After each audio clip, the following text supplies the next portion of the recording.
Good evening, everyone, and welcome to all to our meeting on the 3rd of June. As you may recall, Mayor Councillor Malikan has been granted a leave of absence from the Council, and as Deputy Mayor I'll be chairing this evening's meeting. I hereby open the meeting at 7 p.m, and I'll now pass over to our Chief Executive, Alison Beckwith, to read out the formalities. Thank you. Thank you, Deputy Mayor. Welcome all to this ordinary meeting of Council. My name is Alison Beckwith and I'm the Chief Executive Officer here at Banyule Council. Tonight's meeting is being held in accordance with the provision of Council's governance rules and the Local Government Act 2020. The meeting is being live streamed via Council's website and Facebook page. The live stream is not interactive, so any comments or private messages directed to us while the live stream is live will not be presented to the Council or have any bearing on tonight's conduct of the meeting. Council's request to speak methods continue to allow participation of our residents without having to attend the meetings in person. I'll just take you through some rules of participation. Public question time will occur at the conclusion of the meeting. If a member of public who submitted a question is present in the gallery, they are welcome to read their question as submitted or have the question read out on their behalf by a staff member. If the resident is not present at the time, the question will not be read out. All public questions and their responses will be included in the meeting minutes following tonight's meeting. No statement may be derogatory, defamatory or directed to an individual councillor, member of staff, ratepayer or member of the public. A 2-minute time limit does apply to all requests to speak tonight. The timer will be used and a warning will sound at the 1.5-minute mark. And I do ask residents or officers that are speaking to sum up for the last 30 seconds.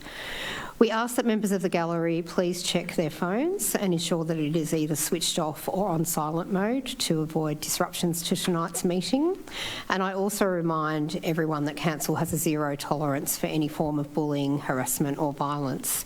Everyone present in the gallery, community, members of the Council group, Council staff are expected to respect the individual views of others irrespective of their own views held and respectfully participate in the Council meeting. If any members of the public gallery depart the chamber while the meeting is still in progress tonight, we do kindly request that you don't hold conversations with others till you are outside the building. It is a heritage listed building and noise does reverberate into the chamber and affect those listening at home, so I thank you in advance for that. I'll now introduce you to the councillors in attendance tonight, and I'll start to my left.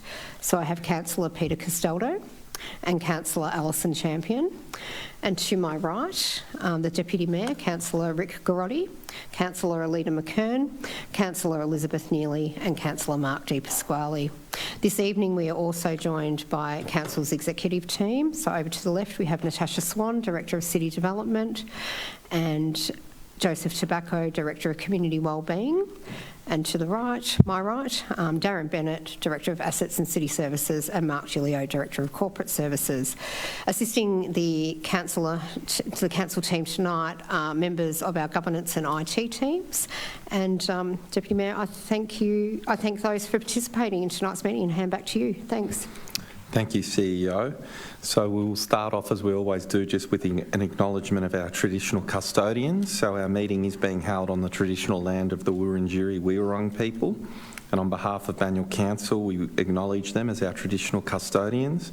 I'd also like to pay our respects to the Wurundjeri-Wurrung elders, past, present and emerging, and to acknowledge any other Aboriginal Torres Strait Islanders joining us today. One thing that we do as well at the start of every council meeting and briefing is acknowledging our diversity. Our community is made up of diverse cultures, beliefs, abilities, bodies, sexualities, ages and genders. We are committed to access, equity, participation and rights for everyone, principles which empower, foster harmony and increase the well-being of our inclusive community. Apologies, and as noted earlier, Mayor Councillor Malikan's on a council leave of absence and isn't present tonight.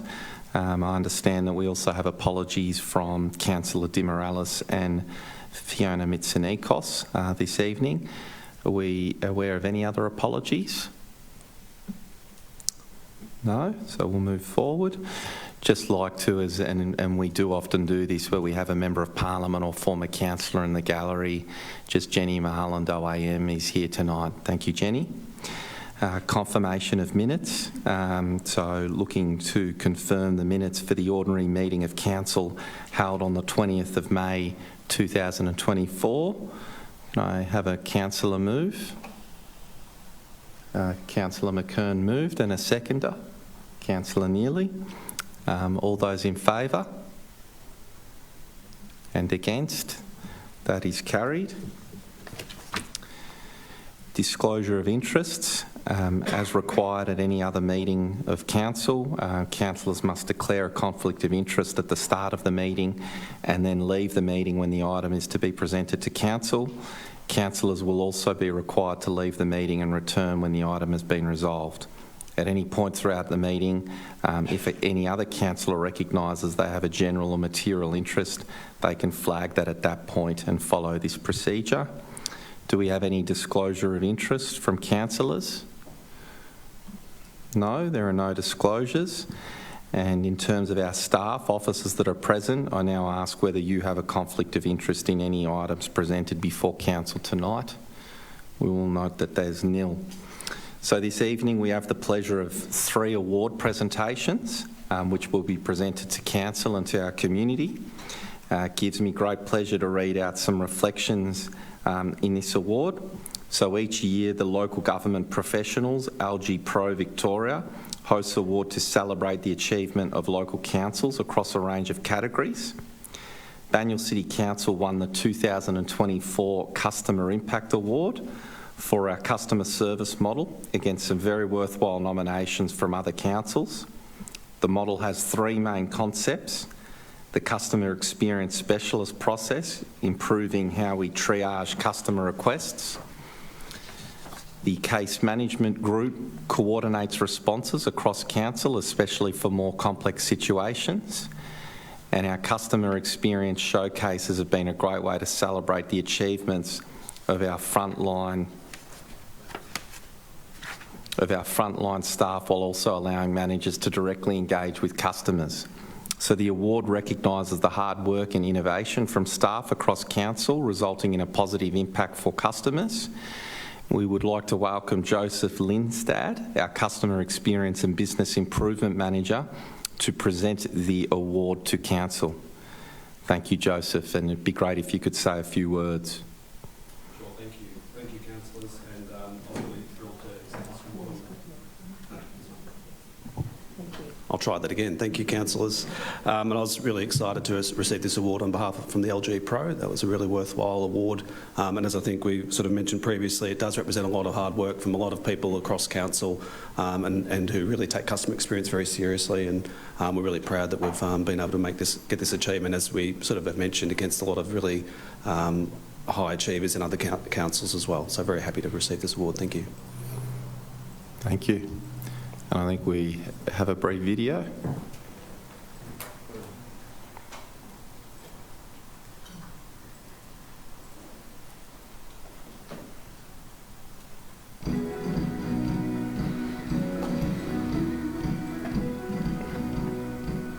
Our customers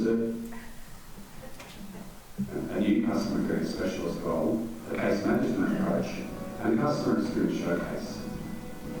We're moving towards a single good customer and improving how we triage customer requests. The case management group coordinates responses across council, especially in more complex situations, reducing pressure on other teams.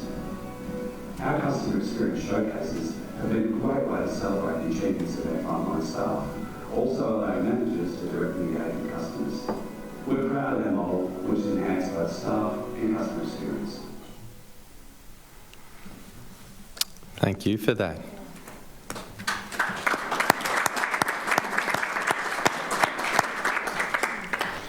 I noticed our Director of Corporate Services staffing the desk there, so we'll look out for more of that in the future. The second award to be presented this evening is for the Algae Pro Community Partnerships Initiative Award. And we would like to welcome Sadia Ali and Mohammed Hassan Awal, Council's Youth Engagement Officer and Inclusive in Program Lead Officer, to say a few words and present this award to the Council. Thank you.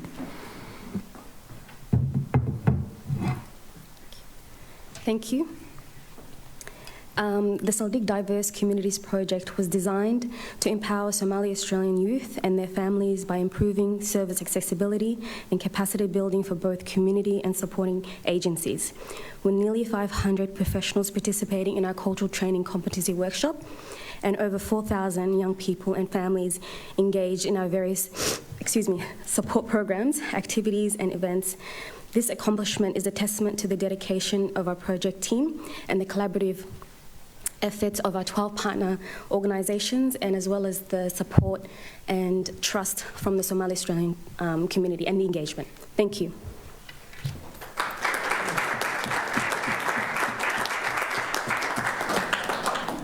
And I think we have another video.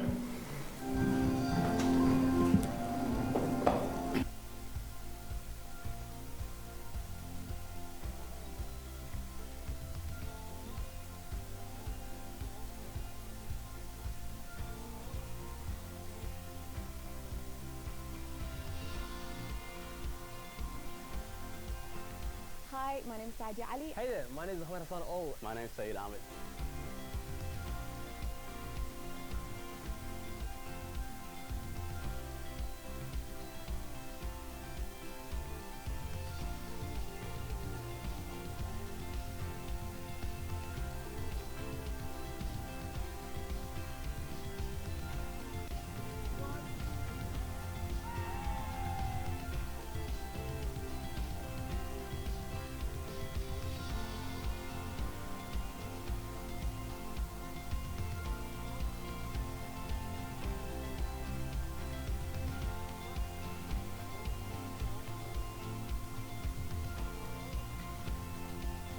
My favourite part of today's event was the panellists, the Q&A segment.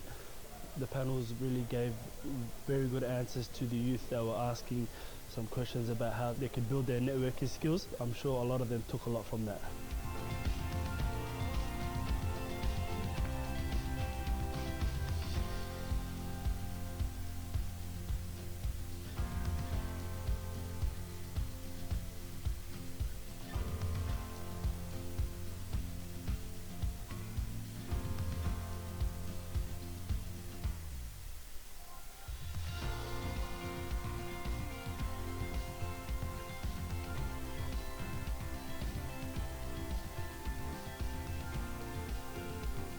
More confident in my Somali culture.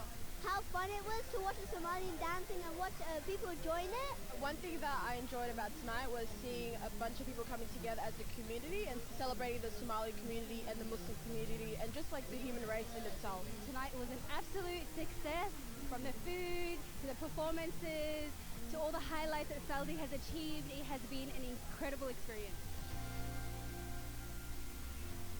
See ya.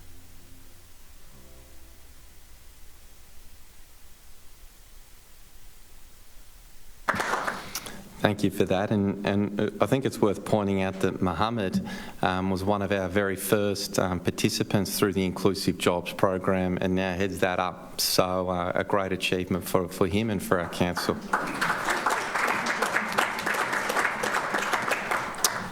The last award to be presented to Council this evening is the Algae Pro for Excellent Young Achiever Award.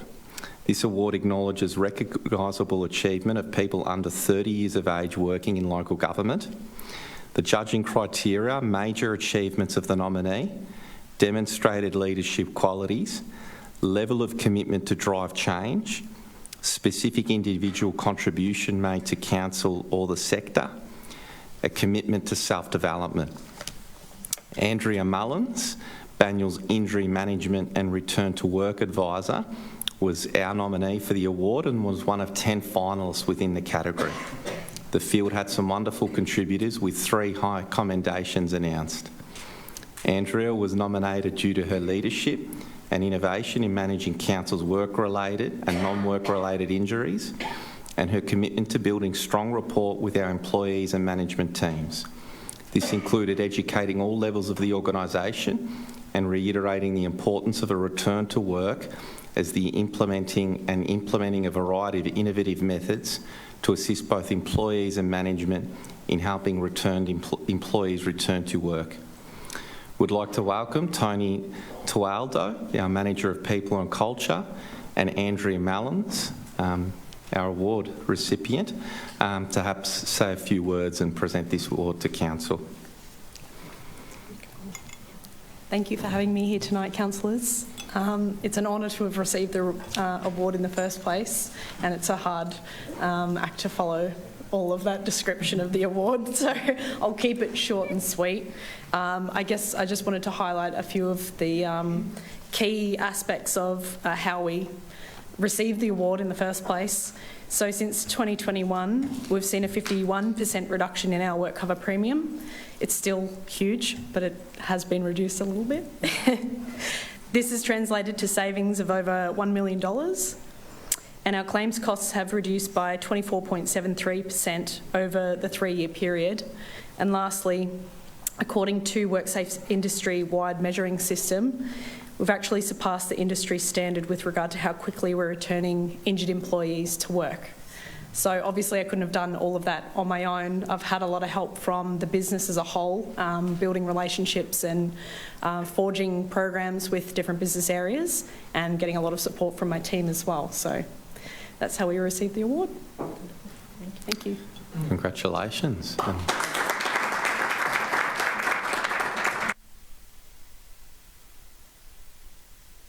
I think we'll hear another video. Here, we'll see. I really see Andrea Mullers as an exceptional emerging leader. She's someone that's really passionate about the work that she does, and that's really around looking after our return to work and our work cover claims. The other side of Andrea's work, which I've been exceptionally impressed with, is the amount of reporting and oversight that she has for really managing our work cover claims and our insurance claims, and presenting those to the executive team and myself on a quarterly basis. And since she's been on board, we've had significant improvement in the reductions of claims and the reduction of the financial burden of these claims for the council.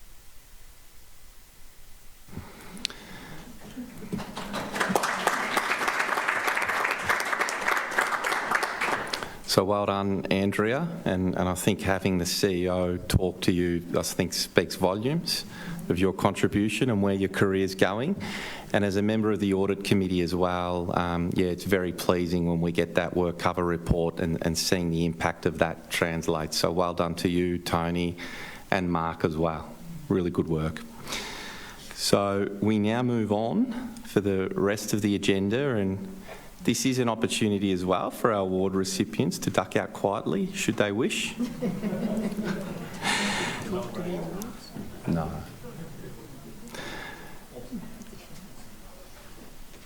Urgent business. So I note that there's no urgent business.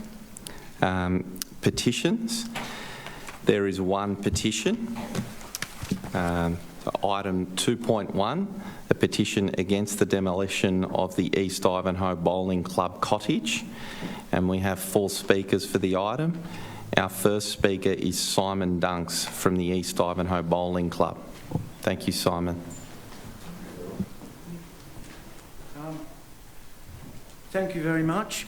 Please bear with me. I do have some props. So if I can take a moment of your time, because these are important.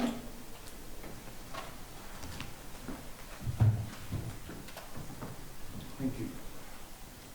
Good evening, ladies and gentlemen.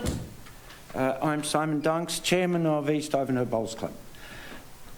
And as been announced, this is about the demolition of the house, 151 The Boulevard. And I have but a few minutes to demonstrate 3 salient points. 1, who financed it, who built it? 2, to undo some misinformation as its definition of cottage, because it is not. 3, to demonstrate some of the misinformation and ambiguity that we have had, unfortunately, from our beloved council. And 4, to clearly state that it is an asset that the club has invested in, and if it is to be removed, then on a normal world, with reality and decency and old-fashioned general values, that there should be fair compensation. My first point is, this is a card, oops, upside down, that was placed on the wall of the club, which by the architect Phil Milson, and this covers every nail, every screw, every light fitting, every brick that was in there, asking for donations from the members to build the house. And it clearly refers to it as house, residence, not cottage. And the club raised £1,773 and 60 shillings in order to build it. The council, the goodwill between the council and the club at the time was such that the council, and they wanted it because it was a 24/7 presence in Ivanhoe Park, which still is. And the number of people that come in, lost dogs, people who are with dementia that are lost, people that are looking for their it still, and to this day, serves an ongoing process. This is an evacuation diagram that mysteriously appeared in the kitchen without due process. There should have been a request, because this amounts to trespass, but I'm not going there. On this diagram that the council put into the kitchen, it says East Ivanhoe Bowling Club Caretaker's House, not cottage. Simon, just a heads up, and we're the happy dates for you, on the but bottom of release, excuse Time, me, please. is 09 last year, which, so this is quite recent, and the date of review is in 5 years' time. Once again, that is misinformation. If anybody wants to see any of the original documents and data for that house, not cottage, it is there on the floor.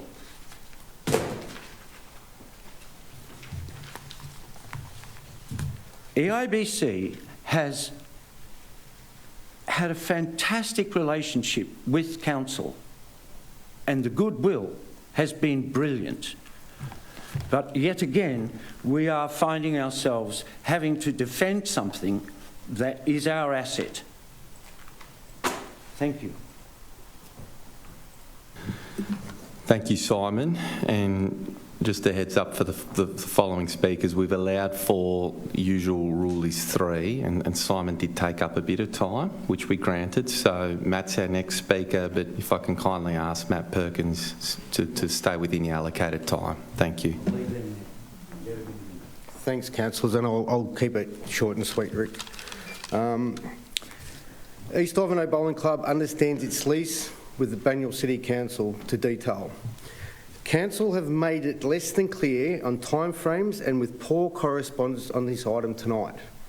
I, Matthew Perkins, President of the East Ivanhoe Bowling Club, finds it hard to stomach preempted decisions without due process, proper consultation for EIBC or any other community organisation for that matter. It seems to be a trend at the moment with community consultation across Banyule, with projects across the community are ill-informed and poorly coordinated, which would appear to be the result of lack of structural discipline and utter department cohesion. East Ivanhoe Bowling Club is a community-focused group for more than over 70 years, which has allegiance to not only lawn bowls, but with other major organisations across Banyule. I can name a few if you like, but we'll keep it short and sweet. The house, it's not only its business model to these user groups, because we can fund, at low costs to user groups for other charities, which we play a big part on. Councillors, please consider our view on saving the East Ivanhoe Bowling Club, as it is our business model, and it's an asset, and it's a residence to the caretaker, greenkeeper, and I thank you for your time, and I thank you for the vision for those people that have built it. Thank you for that, Matt. Our third speaker, Suzanne Lorraine Scully. Please come forward. Thank you, Councillor. Thank you for the opportunity to speak. I'm a brand new member of the East Ivanhoe Bowling Club, but a long-term 33-year resident of East Ivanhoe, where I've served on many committees in that time. Now retired, I'm keen to see where the EIBC could move to, what it could become, and obviously move away from the most recent past, which appears to have been a tad tumultuous. Having joined in September 2023, I was sorry to learn about the demolish of the Greenkeeper House, proposed in March of this year. This confused me, as I'm seeing a solid quality dwelling built via members' donations being demolished for open space and landscaping at a time of housing shortage. Because I've walked through the Ivanhoe Park for the last 33 years, I can absolutely respect the need to make that back corner, Lower Heidelberg Road, the boulevard, more inviting and safe, with lit walkways and accessible to all Banyule residents. Very much commend you on the ISP plan in that regard. But my question to Council tonight is, why does the valuable EIBC Greenkeeper House, that serves many purposes and benefits for the broader community, as well as the bowling club, need to be demolished to make way for open landscaping? Can the two sit side by side? Why does it have to be an or scenario? Outside of the obvious benefits to the club and the greens and the caretaking and the cleaning, we offer BCC and Ivanhoe Park tenants the safety through the 24/7 human guardian presence. Visitors, lost children, infirm and aged residents and carers look to us for support in their safe haven. I'm hoping that tonight's request to allow us to continue the use of that house is taken with due consideration and further consultation. I thank you very much for your time. Thank you, Susan. And our final speaker, Jenny Mahaland, OAM. Thank you, Jenny. Thank you, Deputy Mayor. The master plan process was flawed from the very beginning. Residents across the road not being notified of Council's Ivanhoe precinct. Members of East Ivanhoe Bowling Club feel like it's take two to get rid of their beloved club.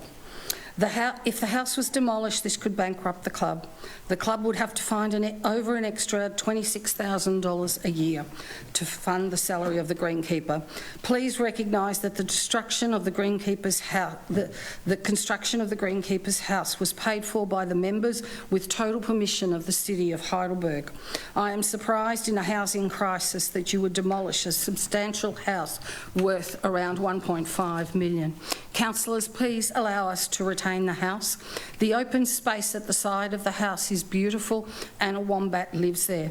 Elder Jack Charles wanted the pathway named Wombat Walk in the Aboriginal language. At the open space, at the open day, BCC knew that we had found Aboriginal tools in the garden, but to date has still not started a conservation Aboriginal heritage plan yet.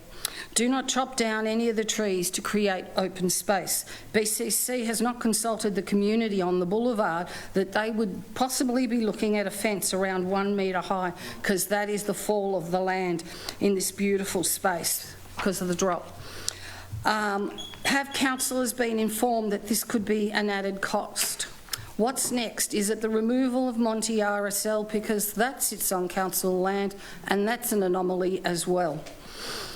East Ivanhoe Bowling Club invites the Mayor, the Deputy Mayor, Councillors, CEO, Directors to visit the whole site. Please take a walk with us through this beautiful space. If you haven't walked through it, it's got a beautiful pathway. It's so peaceful. The community love it, and we're concerned that you want to turn it into open space and they will be looking at a major fence. Thank you. Thank you, Jenny. Just any questions from councillors? No? I'm now calling for a motion. Councillor McKern, would you like to move? And seconded by Councillor Castaldo, but it would be good to have that motion up on the screen unless we... Thank you. So moved by Councillor McKern and seconded by Councillor Castaldo. Does anyone wish to speak to the item? Mayor, may I ask a question before? Yes. So demolition of the East Ivanhoe Bowling Club cottage, could I just ask the appropriate officer, house, could I just ask the appropriate officer, what is the timeline with regards to potential demolition? What are we looking at with regards to the timelines here? CEO. Thanks through you, Deputy Mayor. The council resolved on the Ivanhoe Sports Precinct Plan, which identified the demolition of the house/cottage in July 2022. And then it further did an implementation report in 2023 that identified it as a short-term priority. So in March this year, council wrote to the East Ivanhoe Bowls Club indicating a notice period to exit the house so that council could demolish that house. What the club's asked for at the moment is for the consideration of this petition. So council has paused that at the moment until a report comes back, and then council can consider its next steps. Thank you. Any further questions? No. Councillor McKern, do you wish to speak? Thank you, Chair. And thank you to the petitioners for their submission and to the speakers for their presentations this evening. Council is only being asked to table and receive a petition this evening, and a further report will be presented to Council in response. As the CEO mentioned, Council did adopt the Ivanhoe Sports Precinct Plan in 2022, followed by the implementation plan for that master plan in 2023, and it did identify the existing cottage/house for removal. That's all I really want to say about that now until we receive the officer report. But just a note on petitions in general, because I do get quite a few emails and phone calls about how to submit petitions, how to go about it from our community. And it's important information for residents to know that there is actually a formal process set out in Banyul's governance rules. To access the how-to steps, you can Google Banyul petitions or call council and ask to speak to our governance team, and they'll surely help you. A tip though for prospective petitioners, a petition with less than 10 signatures doesn't come to council at a meeting and is deferred to the relevant department for a response. There are no timeframes set out in the governance rules that state that a petition has to come back by a certain time. It's subject to each petition based on the nature and matters detailed in the petition. That said, my understanding is that for the petition being tabled tonight, that it will likely, but not certainly, be brought back to council in July. I hope that's helpful. Thank you. Thank you, Chair. Thank you, Councillor. Does any other councillor wish to speak to the item? Mark. Well, Councillor Di Pasquale. Thank you, Deputy Mayor. Yes, I do recall when we were going through the process of this precinct, there was a lot of members of the community from, I believe, the Ivanhoe Netball Club, I think, were here, and I think they packed the gallery because they're wanting more courts, etc. That's all very well, and we need to facilitate that process, but I do feel uncomfortable that we are putting a line through an historic building of this in this municipality and in Ivanhoe. I mean, I'm the Greensborough Ward Councillor. I'm not here to represent the Ivanhoe residents specifically, but I am here to make sure Banyule does have true representation for its past, its present and its future. And something doesn't sit right with me with regards to the house, which is considered a cottage, where it's been paid for by club members. It was possibly gifted to council, or council is now looking after it, and with that has certain responsibility. I just want to explore this more. I want to see whether there's a possibility that there can be the clubs coexisting with such historic landmarks, because once it's gone, it's gone, and no doubt that those who were part of that club, they weren't thinking many years ago, okay, let's build this temporarily. Let's put these funds together on a temporary basis, and sometime down the future the council will, do something else or something with it. That's not generally how we should plan. So I would like to investigate this further. Thank you, Mayor. Thank you, Councillor. Councillor McKern, did you have a question? Thank you, Chair. I do. In light of a comment made by colleague Councillor Di Pasquale describing the house/cottage as historic, could I have, through you, Chair, clarification from the Director of City Development as to whether indeed there is a heritage overlay over the subject building? Director. Thank you, and through you, Deputy Mayor. There is a heritage overlay over part of the site, but it relates to the Ivanhoe Park Croquet Club.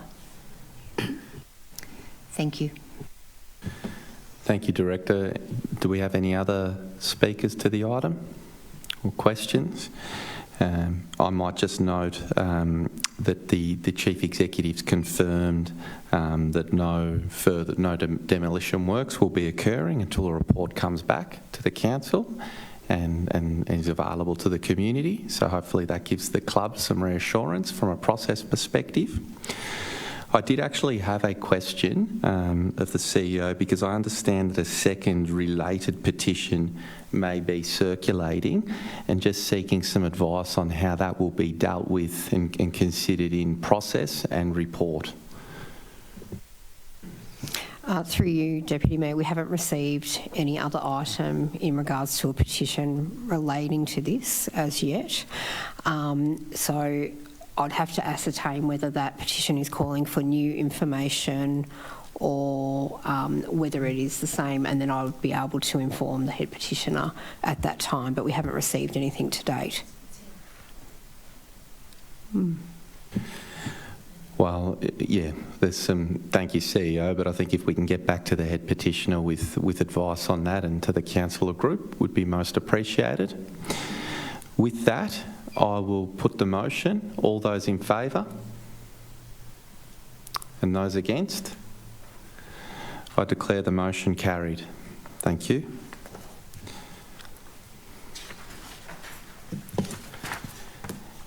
Our next item of business is agenda item 3.1 for the award of contract 1356-2024, contractors for concrete paving, curb and channel works panel. We don't have any speakers on the item, and I'll be seeking a mover. I have a mover. Do I have to move myself? Moved Councillor McKern, and I will second. Councillor McKern, do you wish to speak to this item? Look, I will make a brief comment to note that Council's securing a very good value for money outcome here, and full credit to the team involved. With that, if there's no other speaker, I'll put the motion. All those in favour? And against? Motion is carried. Item 3.2 for the award of contract 1358-2024 Contractors for Mining Builder Works panel. Again, there are no speakers. Do we have someone move? Thank you, Councillor Champion moved and seconded. Councillor Neely. Any speakers? No. I'll put the motion. All in favour? And against? That is carried. Our next item of business is 3.3, Audit and Risk Committee minutes. Kevan Hill from the Banyule Ratepayers Action Group has indicated he would like to speak and he's here. Kevan, if you can come forward. Thank you. Yeah, thanks, Deputy Mayor, and good evening all. This is a perennial for Bragg. We just simply want to start off by saying that we think that the reporting quality and content has increased exponentially since we first raised this matter some 2.5 years ago. And that's been a lot of hard work by some of the councillors, particularly the Deputy Mayor, and the staff involved, so we're pretty impressed. There are just a couple of things that come out of the report. First of all, it talks about some outstanding work that needs to be completed, and I note that one of the interest items for the external committee members is the matter of invoice and order, and I know that you're working on it, but we would recommend strongly that that be tidied up as soon as possible. I'm sure that's part of your motivation. A question about Watermark under section 1.4 of Pitcher Partners. It talks about a maturity perspective, and it says that, that the residual risk associated with the process has been assessed as high. Now, I want to refer back to a meeting some 2 meetings ago when we were talking about approving or endorsing a recommendation for a very big spend on additional fire sprinklers. Can I ask the council whether the auditors or one of their agents picked up that issue, or whether that issue about sprinklers was picked up by the council itself? And I look forward to receiving a response about that. The last thing I want to talk about is the issue to do with working with children, or they call it child safe standards, but I want to sort of expand on that a little bit. I'm absolutely amazed that this council doesn't adopt a policy that every councillor and every staff member who interacts with children has to have a working with children certification. I just think that, you know, I know the police force and all those sorts of other organisations, I suspect state parliament and probably federal parliament probably are charged with the same responsibility. I don't know why this council seems to think that everybody that works here or is associated with us is a suitable person to work with children. So I really recommend that that become something for the Audit Committee to consider. Thank you. Thank you for that, Mr. Kevan Hill. I picked up that there were 2 questions within that address, one regarding Watermark sprinklers and a second regarding working with children. Just through you, CEO, to the appropriate officer, is it possible to receive a response on those? Perhaps the sprinkler issue first. Thank you, Director. Yeah, through you, Deputy Mayor. Excuse me. The matter of the sprinklers was picked up, you know, as an internal review for done by council, not by the internal auditors. So that was quite separate to the internal audit process. Yes, please. Yeah, the internal audit that was undertaken on Watermark was around the management and contract of the operations, where the sprinklers was part of our fire assessment that we do ourselves and looking at our emergency evacuation processes. So 2 separate situations. And then the second question regarding the working with children's checks. And through you, Deputy Mayor, Banyule City Council takes our child safe standards seriously and have implemented all of the recommendations and measures according to the legislation. In relation to working with children checks, the organisation has deemed that working with children checks are for those staff who directly work with children, and they're required as part of their roles to work with children, and they're mandatory as far as working with children checks. In terms of other staff who may come into contact from time to time, it's not mandatory, but they can do that of their own volition.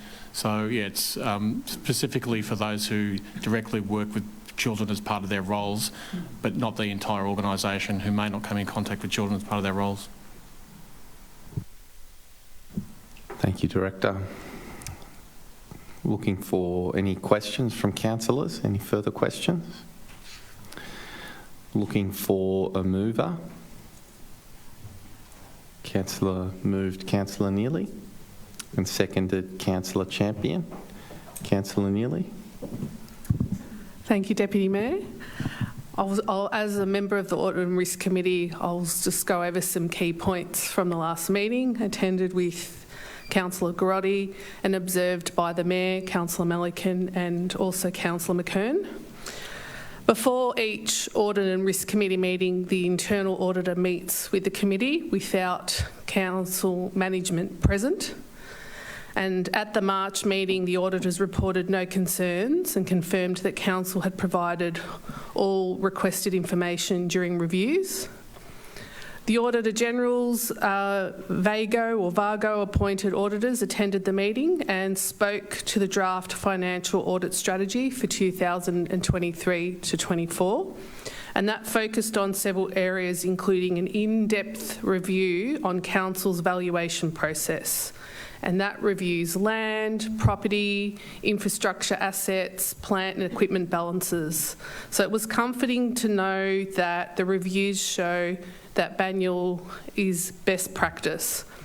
In accordance with the internal audit plan and in an internal audit review on leisure centre operations, which focused on Watermark and Ivanhoe Aquatic Centre, that was tabled with key recommendations made across both sites, including contract performance and compliance, risk management, incident management and facilities maintenance. So in the new Watermark contract, which commenced just this year on the 1st of July, there will be more oversight, executive oversight and a detailed reporting back to both the committee and council annually, which is really good to see. The internal auditors undertook a follow-up review also on 63 previously completed recommendations. I found this really interesting, and it provided council and the committee with the assurance that these were completed in line with audit expectations. However, the review discovered that certain actions needed more consistent monitoring and reporting, as some were not fully implemented. So, you know, this is that sort of deep dive. This testament to this process made us be aware of this. And now, as a result of that, council must implement improved measures to ensure thorough oversight of all past and future recommendations. Hope I summed that up okay. Thanks, Mayor. Deputy Mayor. Thank you, Councillor. Very comprehensive. And does our seconder wish to speak? Does any other councillor wish to speak? I might just make a few comments myself. First, just to note in adopting the recommendation that the minutes will go to the next scheduled Audit and Risk meeting on the 21st of June, not the 1st of June. Thank you, Councillor Champion, for picking up on that typo, and that's now reflected in the recommendation. Just a couple of comments from myself. We've just requested of the Director of Corporate Services and of the committee just the timeliness of the minutes, given that it was almost 2 months ago now, that audit committee. It's good practice to have them come to council as quick as possible. One of the items at discussion at the committee was the need just to have a stronger focus on the risk side of things, so it is an audit and risk committee. And there was a bit of discussion that the committee probably needs to spend a bit of more time on the risk element, and in particular just looking at those strategic risks and providing advice back to council. And then in regards to a question raised by our speaker about the Working for Children check, I was trying to scour the minutes and I couldn't find it, but I do recall that it was a bit of a topic of discussion. It was a request that was made through the councillor group or through the council to the audit committee to come back with some advice. And from recollection, the view was that certainly council has to comply with requirements, that all those that come into interaction with children must comply and have it. But the sense, the advice was that the cost benefit may not be there for those who don't, because in terms of collecting and maintaining that data. But there's a good query raised by the speaker, and it might be something for a council to reflect upon, if not even to just signify or to show to the community a commitment to the issue. So I certainly take that on board anyway as a Deputy Mayor. With that, I will now look to put the motion to the council. All those in favour? And against? I declare that carried. Item 3.4 is our next item of business for the 2024-25 advocacy program. We don't have any speakers on the item, and I'll be seeking a mover. Moved Councillor McKern and seconded Councillor Neely. Councillor McKern. Thank you, Chair. The Victorian Local Government Act identifies councils as having a legitimate role to play in advocating and promoting proposals which are in the best interests of the local community. And because council can't fund all the infrastructure and service programs needed on its own, it does rely on advocacy to state and federal government to assist with funding. I might also take this opportunity to mention the Banyule Community Fund, which was started by this council last year as another way to encourage donation, but in this case from private individuals, groups and businesses towards enhancing our service and infrastructure deliveries. Determining priorities is really one of the keys. And we determine these priorities based on Council's adopted strategic plan, and the community vision that you'll recall was developed by the community at the start of this council term. So the proposed framework identifies a range of priorities which, in my opinion, having studied the advocacy priority framework, do appear fairly well balanced across the city. I think it's a good report, and Chair, I am happy to support this motion.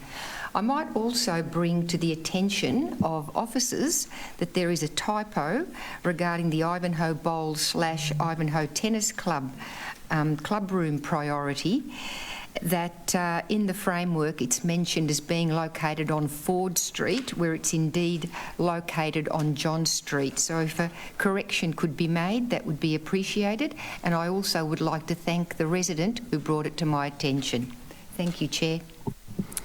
Thank you, Councillor. Councillor Neely. Thank you, Deputy Mayor. We need to ensure that Banyule has much needed infrastructure and services to ensure that the community needs are met, with Melbourne rapidly changing with its growing population, traffic issues, lack of affordable housing. Assistance from the state and federal government is vital. So, in the report, I'd like to highlight the construction of a bridge across the Plenty River in Greensborough to improve cycling access alongside the new shared user path. That's a really good opportunity that we are fighting for. Female-friendly change rooms and community meeting spaces at Anthony Bill Reserve. The redevelopment of the Heidelberg Theatre, something that's existing that we can maximise community use out of. Support for food relief agencies. The amount of Banyule residents that have accessed food relief over the last few years is phenomenal, and it hasn't gone away, that need. The other big one that I wanted to mention was supporting our regional priorities through the Northern Council Alliance. Really, really important work for large-scale transport infrastructure across the region, job growth across the region, mental health support, and a greener north. So I find that this is really good work, really important work. Thank you, Deputy. Thank you, Councillor Neely. Does any other councillor wish to speak? Councillor Di Pasquale. Thank you, Deputy Mayor. Yes, we're right at the top of the list with regards to advocacy, particularly in the north, is the Watsonia station.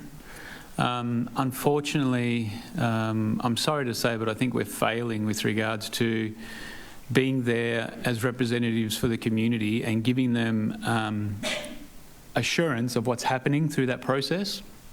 I mean, just this week, we were part of a process now where Greensborough Road or Greensborough Highway is being realigned for the second time.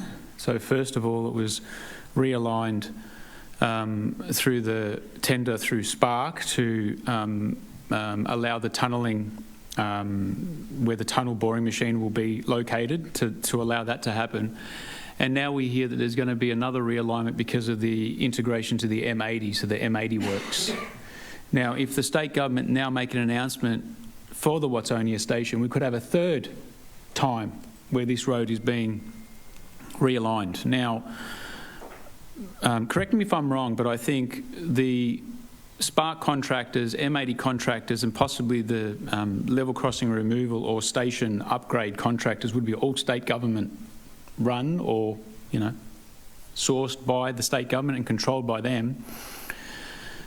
So why the whole process isn't working as one, it really disappoints me that we're not really being very effective for the community to allow them to handle these developments. They've got to happen, but we're just not doing the best we possibly can, because we're basically being told what is going on, just like the residents are being told what's going on at every step of the way. So I don't know what solution there is, but this looks like roses here, but there's a lot of issues underlying all these advocacy priorities. Thank you, Deputy Mayor.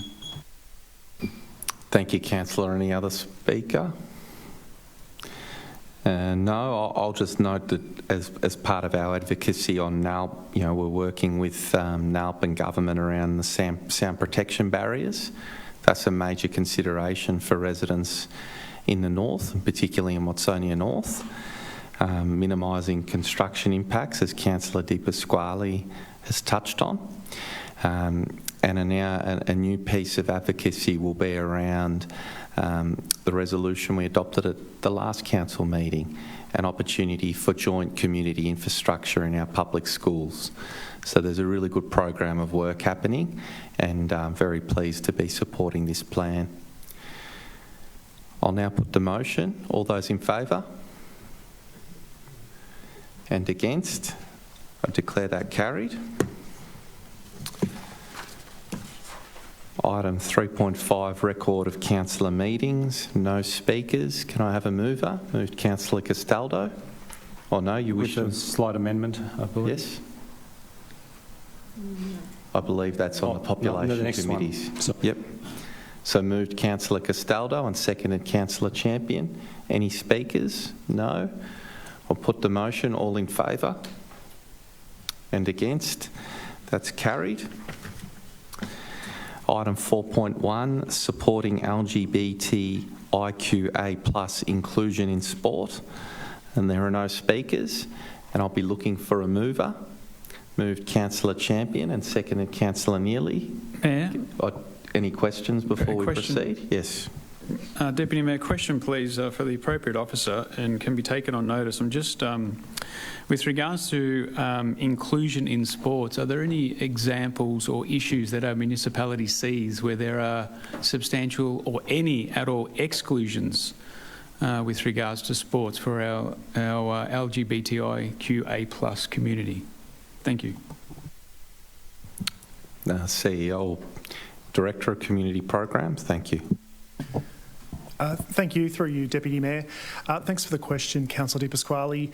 Whilst I'm unable to confirm of local Banyule-specific situations, the report does highlight at a national level there are quite concerning numbers of members of the LGBTIQA+ community who do encounter barriers to full participation in sporting activities. So this particular recommendation is for Council to be working in partnership with some of the sporting clubs, those who are willing and prepared to volunteer and run through a pilot program where we can assist with helping to educate those volunteer-based organisations in increasing and bringing their practices to best practice levels. Thank you. And secondly, too, generally leases, so clubs hold leases with regards to council, and sometimes council puts encumbrances or things in those leases to make sure that we get the best for the community. Do we see this type of investigation will be a help or a hindrance to clubs going forward, maybe looking 5 or 10 years ahead? Thank you, Deputy Mayor. Thank you, through you, Deputy Mayor.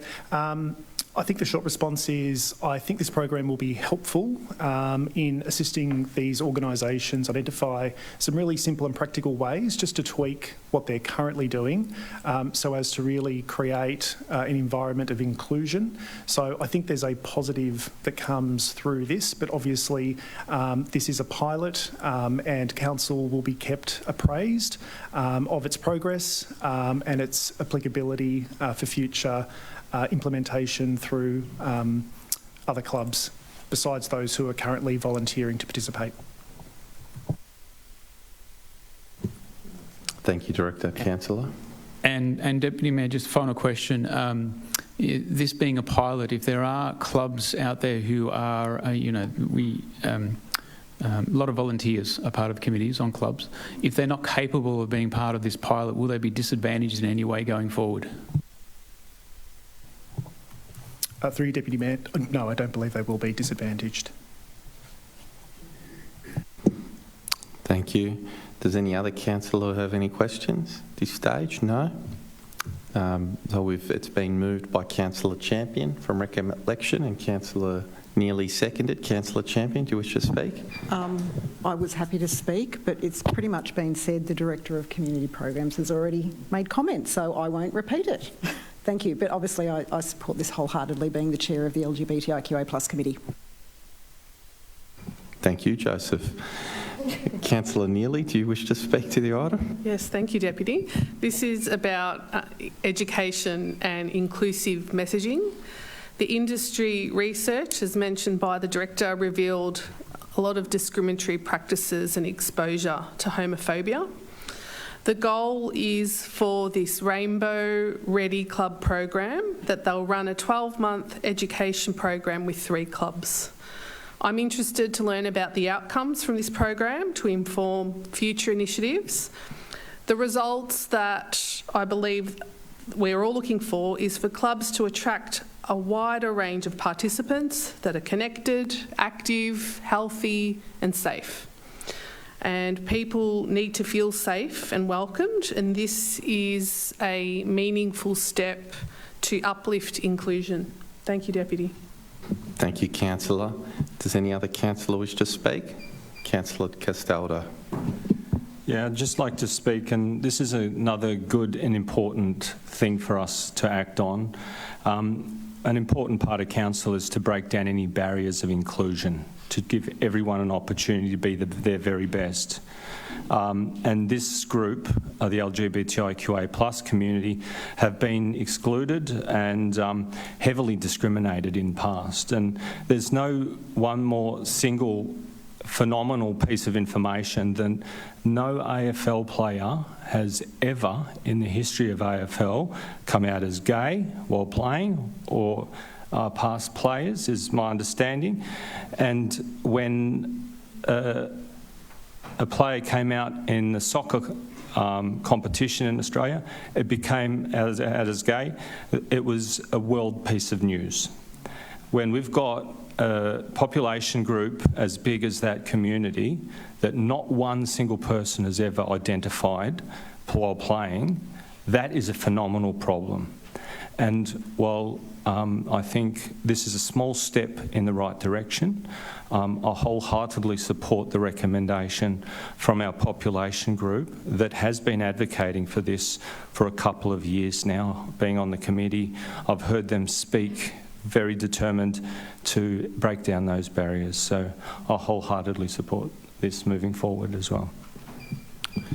Thank you, Councillor. Does any other councillor wish to speak? No? I'll put the motion. All those in favour? And against? I declare that carried. Item 4.2, Advisory and Population Committees Report for March to May 2024 period.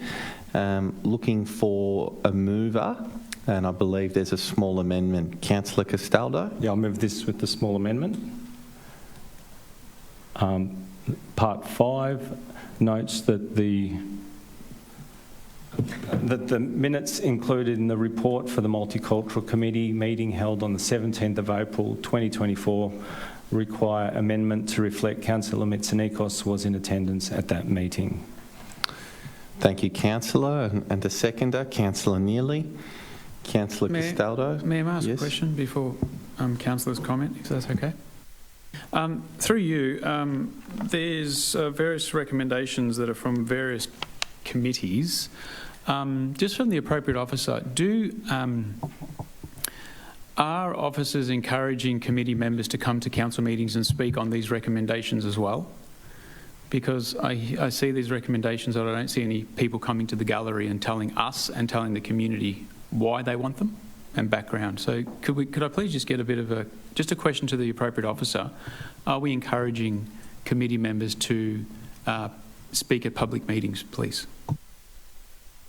Thank you. And Director of Community Programs. Thank you. Through you, Deputy Mayor. I'll need to take that question on notice, but I will certainly encourage officers to ensure that members of those committees are invited and encouraged to come to council meetings when those recommendations are up for consideration. Thank you. Any further questions? Councillor? Any other councillors? So we have that item moved and seconded. Does the mover wish to speak? Councillor Castaldo? No? Seconder, Liz? Yes. Councillor Neely? Thank you, Deputy. These committees provide a formal mechanism for council to consult with key stakeholders, enabling community participation. An example is the previous item on the agenda, 4.1, in response to Council's LGBTIQA+ Advisory Committee, created a working group to address inclusion in sport. And I've mentioned the words deep dive a bit tonight, and I just wanted to give an example of how it's effective. The Arts and Culture Committee, which I'm a part of, reflected on community data. So the Arts and Culture Events Survey, 500 people completed the survey over the 2023 to 24 season. These committees give council the opportunity to drill down into the data. So, for example, 1 in 10 people who completed the survey spoke English as a second language. And that's comparing to 1 in 5 people in Banyule that speak English as a second language. So the sort of discussion we had was, is this reflective of the attendance at the events, or is this reflective of those who chose to do the survey itself? So some really important, interesting discussion.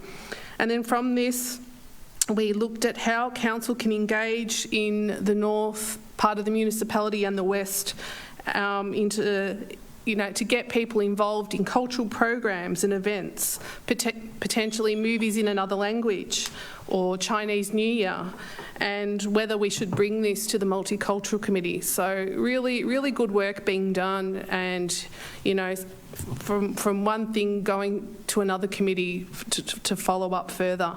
So I just wanted to thank, as I usually do, all the volunteers who contribute and add value to these reports. Thank you, Deputy. Thank you, Councillor. Any other councillor? Councillor Di Pasquale. Thank you, Deputy Mayor. Yeah, just Just with regards to my questions before to the officer, just to explain it a little bit more, I mean, we're looking at a report which spans 3 months and it spans 8 different committees. That's a lot of. So if we look at each committee, there would be possibly, I think there's 10 or 12 committee members plus officers. So that's 80 to 100 people who are meeting regularly, who are discussing various items which council will have to play some hand in, and yet we're seeing them lumped into one report, and we're only talking about it for 10 minutes. I mean, this is when we get recommendations coming up, and my take on it is when we get recommendations coming up from a committee, they're almost as if they're a given when they come to us, because they've been ratified and they've been explored and officers are happy with them, and but I'm not seeing the very early machinations of ideas from these committees, which I would like to be seeing, and I'd like to be seeing what they're speaking about, and I'd like to be hearing about what they're speaking about and also challenges that they're having. Yeah, just thinking about it now, lumping them all together is not. I'm not seeing that it is a very suitable way for us to be exploring the conversations that they're having. So, look, maybe something for a new council, but definitely we've got a few months in the role. I think I'd like to, make some investigations myself. Thank you, Mayor. Thank you, Councillor. Councillor McKern. Thank you, Chair. I have observed with interest the action/recommendation that's come from BCAC, the Banyule Environment and Climate Action Advisory Committee, which I am honoured to chair. And it's about considering the inclusion of broader environmental and sustainability issues as a standing consideration in the council report template. I think this is timely when we consider other supporting report details that officers are obliged to go through when they prepare their reports, legal considerations, the Human Rights Charter, gender impact assessment, sustainable procurement outcomes, financial implications, and any officer declaration of conflict of interest. There's really nothing there that speaks to environmental sustainability, which, given the amount of time we spend considering environmental policy, was a good recommendation that was put up by one of our members, and it was debated over a number of meetings before we voted on it. So, and I also notice here that it hasn't actually come, as my good colleague Councillor Di Pasquale has mentioned, almost ratified and a given. No way. It actually has come to us as an item that will be considered by the officers and the executive before it comes back to council. So I would like to point out that there is quite a degree of deliberation of these recommendations that come up to council. They're not, in my opinion, a given, just waiting for us to ratify. They are considered not only at the advisory committee level, where they are often hotly debated amongst members of the group, but then there is that next process of going through the officers. So really, this is about informing us about what's coming up and what the officers are going to recommend. So there is a lot of deliberation at a number of levels before we adopt any of these decisions. Thank you, Chair. Thank you, Councillor. Any other councillor? No, I might just make a few brief comments. I thought Councillor Di Pasquale raised a really good question around encouraging committee members to come and speak to the council when there's items that have arisen from those meetings, and a good answer provided by the director to follow up. We do actually have a good example too of that having occurred at the last council meeting, where members of our First Nations Advisory Committee, I think almost all of them came and attended, and many spoke to the First Nations strategy. And I think hearing firsthand from those committee members is very powerful for the council and for the community, and I would highly encourage that. We obviously had a report tonight regarding a recommendation from the LGBTIQ+ committee, and I do acknowledge though too that for some committee members the committees are safe places for them to talk and engage, and coming here can be confronting. So I wouldn't want to put that expectation on our committee members, but certainly to let them know they are welcome, and certainly to let them know that it is generally a good, safe place, and to encourage that. So I know that our director will take that on board. Councillor Di Pasquale also raised just some good feedback around getting early engagement in the deliberations of the committee meetings, and I think one way to do that is to attend those committees, and I would certainly encourage our esteemed councillor to potentially look at doing that over the next couple of months. But with that, I will put the motion. All those in favour? And all those against? That is carried. There's no agenda items in 5, sustainable environment, or 6, well-built city. So this is hopefully a quick meeting. Agenda item 7.1, street sweeping level of service. And I understand Kevan Hill has indicated from the Banyule Ratepayers Action Group that he would like to speak. Kevin, you're welcome to speak.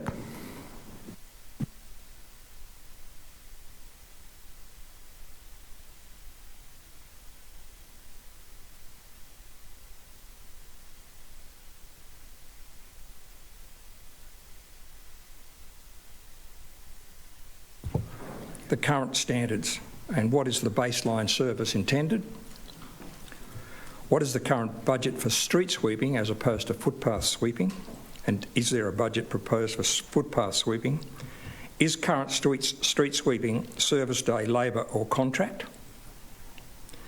How many street sweepers does council currently operate? How many drivers, shifts and an EBA agreement? Are those diesel? How many? Electric? How many? And what is the depreciation status on the existing equipment? Why not contract street sweeping for peak seasons, e.g. leaf drop in autumn? Community feedback is they never see a street sweeper. Has any community consultation been undertaken in relation to place-focused approach, and what really does this actually mean? So they're my questions. Just want to make a couple of observations. There is a notable increase in the quantity or number of dog faeces being deposited in the main shopping strips and activity centres. Could we consider signage in various languages in those areas about the obligations of dog owners who are parading their dogs up and down the retail strip? And can we consider a budget for the provision of poo bags and specially identified receptacles in the retail strips? Because I'll tell you what, when I walk around Ivanhoe, I don't look ahead, I look down. So I notice on page 65, if my glasses are right, that under climate change, it infers that there is a permanent change in climate which requires a timing and duration of seasons consideration. Who says so, and on what scientific evidence is this based? So before everybody rings the climate bell as an excuse for spending money, I'd like to see the science. Thank you. Thank you, Kevan, for those questions and comments. I might request, there were a number of questions raised, if they could be submitted in writing and through the relevant officer, a comprehensive response provided. But perhaps what I will do is just ask a question of the relevant director, just for a very quick overview of what the proposal is before council in terms of the place-based strategy. Thank you, Director. Thank you, and through you, Deputy Mayor. So this report before you is seeking, or is for you to consider some additional allocation to the street sweeping budget of $160,000. That will in fact allow us to provide some greater contract support to try and improve the service where we know there is heavy leaf drop, for example, in some areas of the location. For example, we know that that is heavy leaf drop in the south during autumn, but also up in the north during summer. There is a heavy leaf drop there with more of the indigenous, trees, etc. So it's about trying to get a service that suits that place-focused need, because we know that every different place throughout the municipality has a different need in relation to street sweeping. Thank you, Director. Are there any other questions of councillors? No? I'll be looking for a councillor to move. Moved Councillor McKern and seconded Councillor Neely. Councillor McKern. Thank you, Chair. As mentioned by the Director, this report focuses on a place-based approach to street sweeping to deliver a more effective service for residents.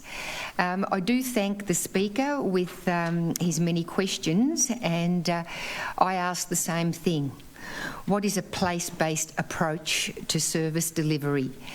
As a general response, my study into the question is that it's about planning and adapting our government services, programs and infrastructure to ensure that they are meeting local specific needs.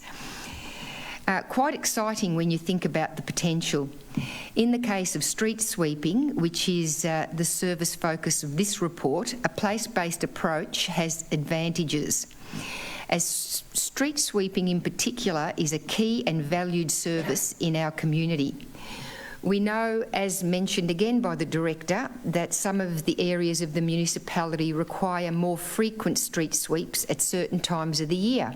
Streets where there are a predominance of deciduous trees cause a lot of litter in autumn and require more sweeps at this time than the usual 8-week cycle.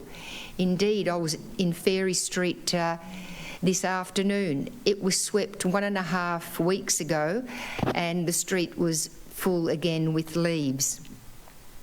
So I'm supportive of a place-based approach because it has the potential to focus service delivery as and when it's needed. So this report is about street sweeping. We're looking to trial a 24-month period of a place-based approach, and should it be successful, possibly extend it to other services. What was mentioned today was around the additional sweeps required at certain times of the year in, say, the Ivanhoe area where we have deciduous trees, and in the northern section of the municipality where there are more native trees needing more sweeps at other times of the year. It might also be applied to services such as the removal of dumped rubbish. There are some areas of the municipality that receive more illegal dumping than others and require more pickups than others. This, of course, has cost implications. So a place-based approach actually serves the needs of a particular area within the municipality and also responds more effectively to resident needs, which residents tend to contact us when they feel there's a need in their area. So once again, I think I will support it because I think it's actually quite progressive, and I'm very excited to see the outcome over the next 24 months. Thanks, Chair. Thank you, Councillor. Councillor Neely. Yes, thank you, Deputy. Good presentation and clean streets are important to the community, and this will allow further data to be collected over a couple of years to ascertain whether this approach is the best approach. One of my concerns is the increase of on-street parking. This is going to continue to be a barrier, and as a council we have to acknowledge these issues through this directorate and our planning directorate. Community developers are building large properties on small blocks with limited on-site parking, pushing cars onto streets, and this problem is growing. And I know that this has been hard for street sweepers to get past all of the parked cars. We have to decide when that is too much. When is it too much? Commercial areas cannot be cleaned earlier due to noise complaints, another barrier. So I'm comfortable with the report and trialling this approach, and I also thank the Speaker for some very good questions. I'd also like the answers. Thank you, Deputy. Thank you, Councillor Neely. Does any other councillor wish to speak? Councillor Di Pasquale. Thank you, Deputy Mayor. Yeah, this has all come up because we don't necessarily have a baseline standard for how often our streets get swept during a year. Like there's no 6 weeks, 8 weeks, 10 weeks, 12 weeks. It really falls short of what I think the community would be expecting that we have a handle on. The community members should be able to come up to us and say, look, how often should my street get swept? And I should be able to say, well, it gets swept 6 weeks or every 8 weeks. So this is sort of like a little bit of a band-aid to a broader problem that this municipality has, in that for years now there hasn't been enough street sweeping, which means that we haven't been resourcing it enough, which is one of the basics of what we should be allocating the rates to. So I think if the majority of the community got this information and understood what we were doing here, they'd be pretty annoyed at how we've been managing this over the years. The fact is that street sweeping is a preventative that leaves and dirt and things that fall off, like nuts and things like that off trees, go into our drain systems. They decompose into dirt. They then clog up drains. They then add to flooding issues that we have. Effectively, street sweeping is primary. It's something that needs to be done.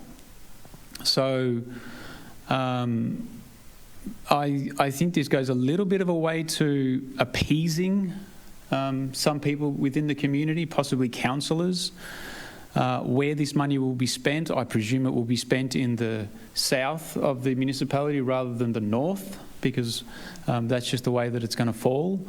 But I look forward to a new council taking care of this problem seriously and making sure that in the years to come we have the correct amenity that we need going forward. Thank you, Deputy Mayor. Thank you, Councillor. Councillor Castaldo. Yeah, thank you. Look, this has been a thoroughly discussed subject matter amongst councillors, and briefings. It's come to us multiple times, almost more than anything else other than the budget, I would say, just about. And no one's spoken about it more than our Deputy Mayor, who's very passionate about this subject as well. But look, in a time of financial constraint, it's absolutely imperative that an efficient strategic deployment of limited resources it's absolutely critical, and this is one area where leaves don't just drop the same amount in every street across Banyule. We've had a strategy that tried to deliver a frequency overall at Banyule and not a very specific allocation of this area has got deciduous leaves, we're going to roll it down here, and a considered strategy across the whole of Banyule. With this tonight, the adoption of a place-based approach, it helps us target the areas that are really needed.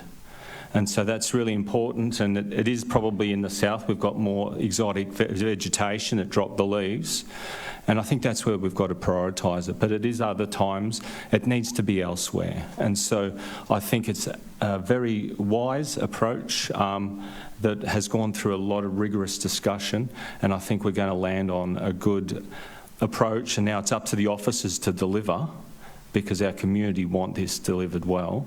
And with a $160,000 budget, I think we've allocated the amount that we want to see a good result within a 24-month period. And all pressure's on you, Darren, tonight. And I look forward to seeing a better delivery of this service across Banyule in the coming years. Thank you, Councillor. I think we have a question for the CEO. Councillor McKern. Thank you, Chair. Either the CEO or the Director of City Assets, and that is around our baseline. Whilst I'm aware that it does vary, it can vary between 3 and 12 weeks, I thought there was a baseline of 8-week cycle. Could I get clarification on that from either position, please? Through you, Deputy Mayor, the current level of service is between 6 and 8 weeks. That's across the municipality. In some areas, there is other resolutions afoot that indicate other areas have a more frequent cycle than that in some instances. But what this is saying is that we will take that place-focused approach in terms of the street sweeping where it's needed the most. Thank you. Just as a follow-up question on that, is is it council's stated baseline of 6 to 8 weeks, or is it council's actual delivery of 6 to 8 weeks?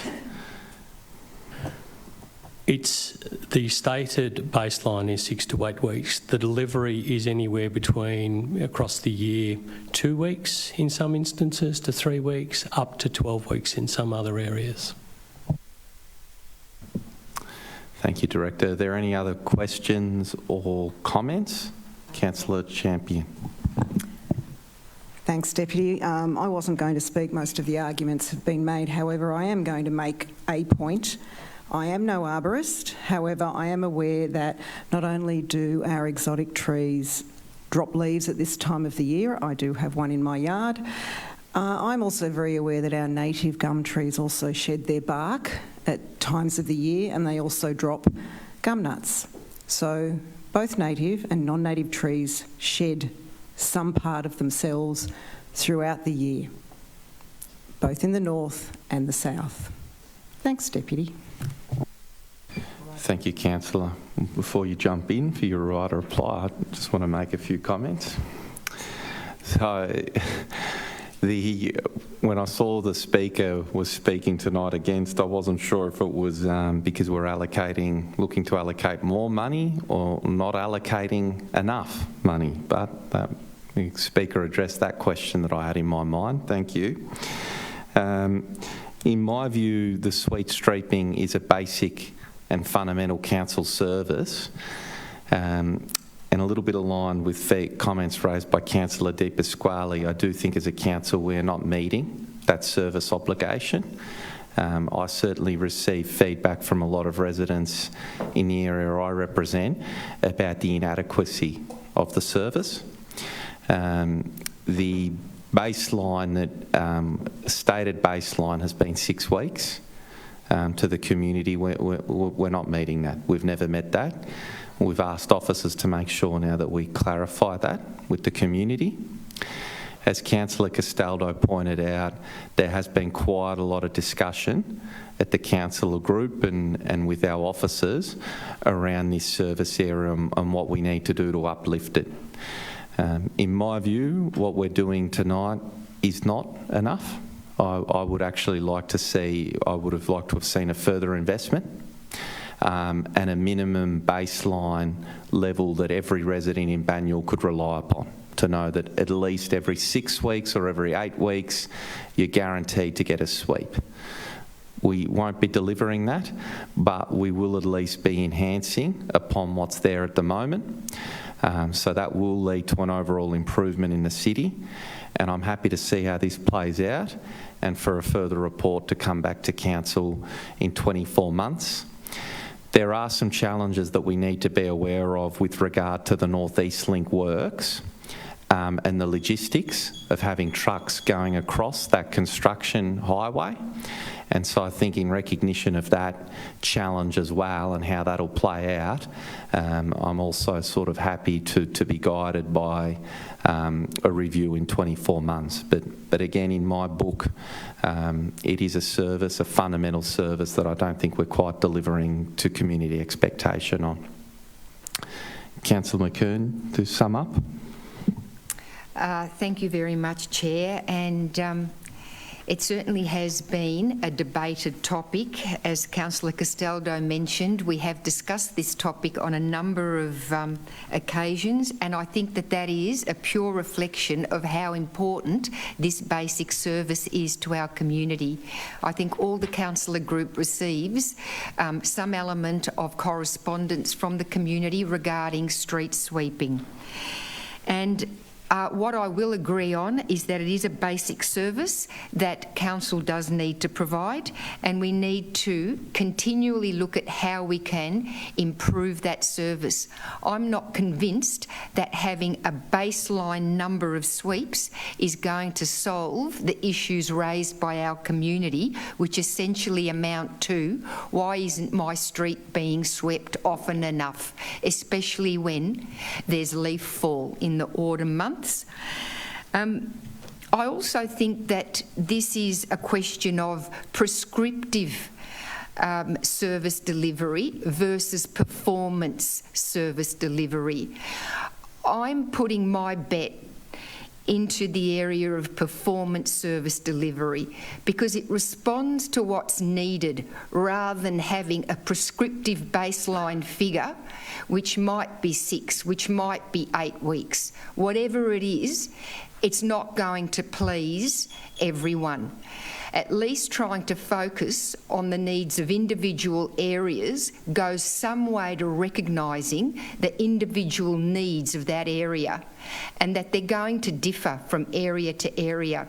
So I think what the council officers have landed on here is exciting for us, and we should look with anticipation to improved results in our street sweeping. Thank you. Thank you, Councillor. I'll now put the motion. All those in favour?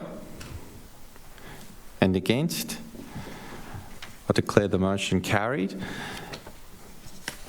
That concludes this, the substantive agenda items for tonight. Next item of business is general business. I might go around the group and kick off with yourself, Councillor Champion. Thanks, Deputy. May has been a very busy month, so I actually have 3 items. I won't take too long. I would like to congratulate our Montmorency Junior Football Netball Club for raising over $12,000 for motor neurone disease. So last night, I had the privilege of being invited to the club's very successful fundraising event, the Big Freeze, and I saw many of our very brave coaches and club leaders take more than one dunking for the team in the Ice Bucket Challenge. Very well encouraged by our MC. A very special mention to Lisa Stab, who is the social committee coordinator. She created the event on an idea. She has had a very close family member lose their life to the beast. She was ably supported by President Lauren Halliwell and the junior girls coordinator, our very own Erin Ferrier. This was a great example of a community getting together for a great cause and a really good example of leadership as well. Okay, now, just bear with me a second. I've got 2 others. Here we go. National Reconciliation Week was last week, and as part of that week, Conduit, the art exhibition, was launched at Ilch. That was Thursday evening. The art exhibition is the brainchild of artists Peter Clancy and Joe Cicluna, along with Banyul's art curator, Steph Neo. It has actually been 5 years in the making. So the works focus on the lands of the Wurundjeri Woiwurrung in Banyul. We're being asked to contemplate what it is to live here together, our many cultures on unceded Aboriginal land. So Councillor Peter Castaldo and I were joined by Uncle Colin Hunter, who provided a welcome to country and smoking ceremony, and some of our Jira Jira dancers also performed. I wanted to thank, as always, Uncle Charles Pakana, our Banyul Arts and Culture team, Banyul's First Nation lead, as well as leaders of our natural environment and creative communities. So if you are interested in this beautiful art exhibition, Conduit is on display in Art Gallery 275 at Ilch until the 21st of July. So next time you're in Ilch borrowing a book, just stay a little bit longer. Go and have a look at the art exhibition. And the last one, the Montmorency Bowling Club is showing itself to be a fantastic event. So one of the last events that we were at was the Women in Sport networking event that Banyul holds every year. Many local sporting parents of both genders, club leaders, players at various levels, retired professionals and champions were entertained by Beck Goddard, who is the AFL Women's Premiership coach of the Adelaide Crows and the assistant coach of the Women's National Basketball League Championship winners, the Canberra Capitals, in 2018-2019. Beck was very entertaining. She shared her story of a never give up attitude to achieve great goals in what she considers and is clearly a very male dominated industry. Her philosophy is just to keep searching for wins, regardless of size.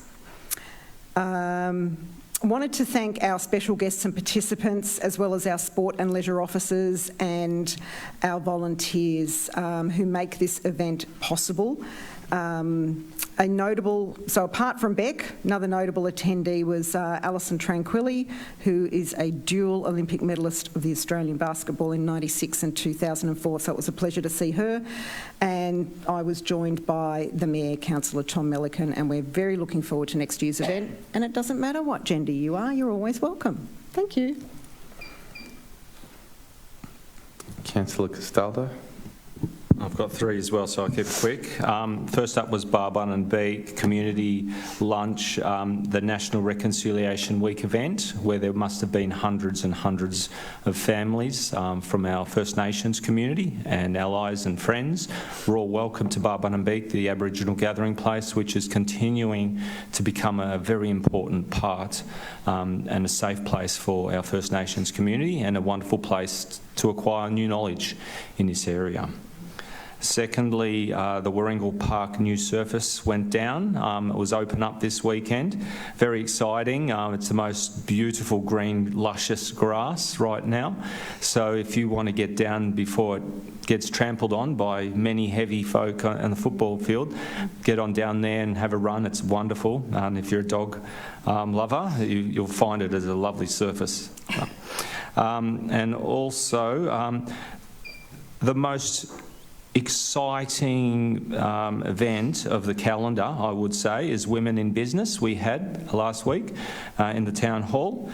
We had many tremendous women across the business sector in Banyule and wider come along, and the energy in that place is fantastic. There's no better day of the year to see the energy at its greatest, and that was then with an incredible speaker, Louise Marler, who has a tremendous impact on people, and I know she's worked for our council to deliver some ways to encourage people to be their best self and represent themselves in the most positive way they can, and she was wonderful on the day.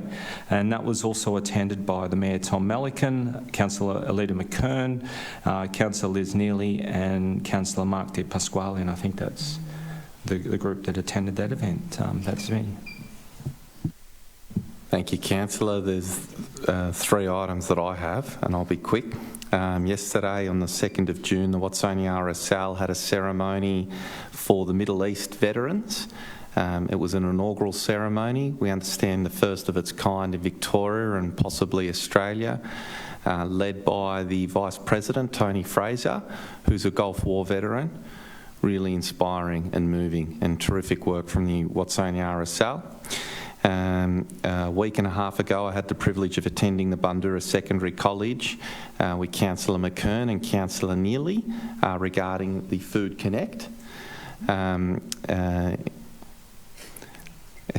I might let Councillor Neely finish that one off, but I wanted, because it was in Bundoora, I felt I needed to say it.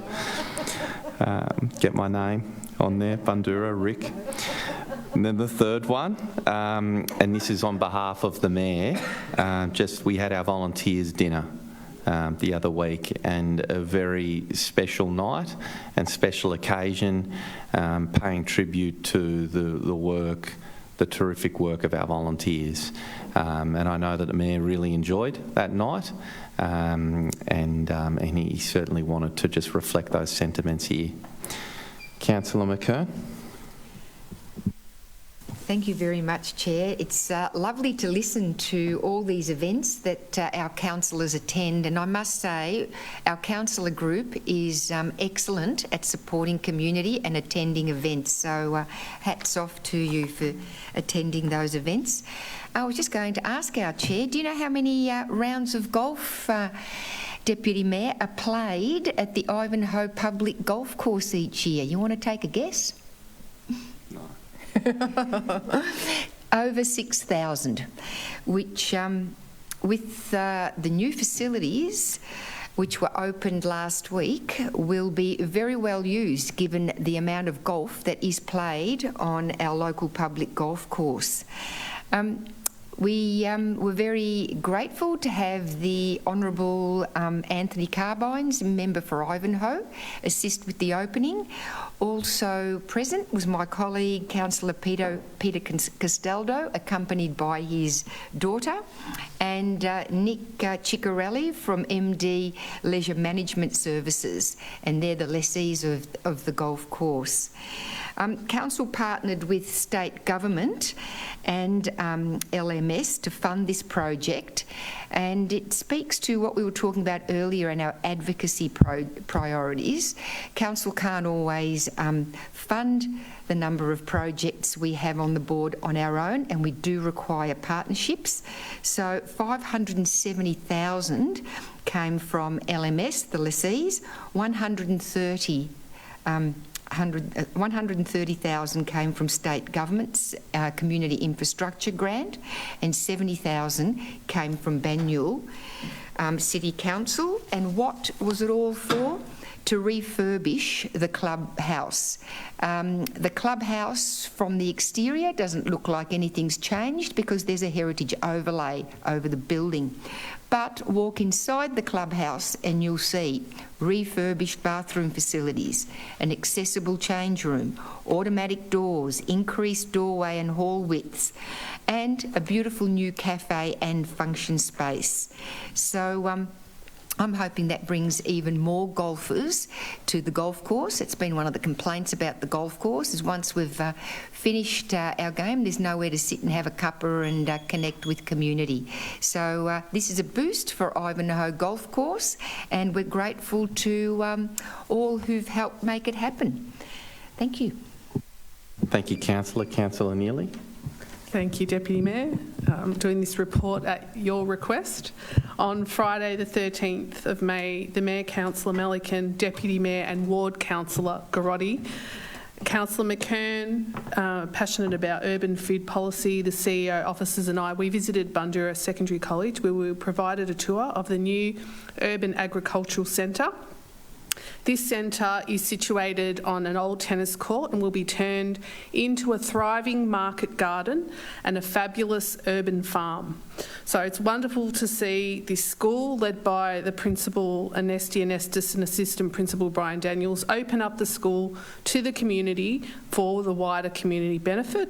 And these are the sorts of projects that Council wishes to encourage to maximise the existing use of space and facilities. The initiative provides an opportunity for students also to learn about agriculture, horticulture and importantly food systems. And as Councillor McKern just said to me before, growing and providing food in our community is about food security and about connection.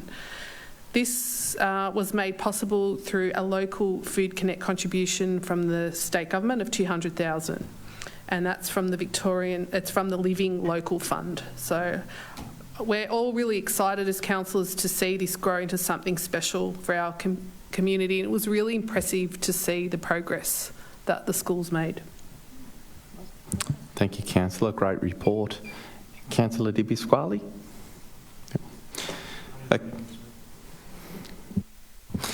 That wraps up general business.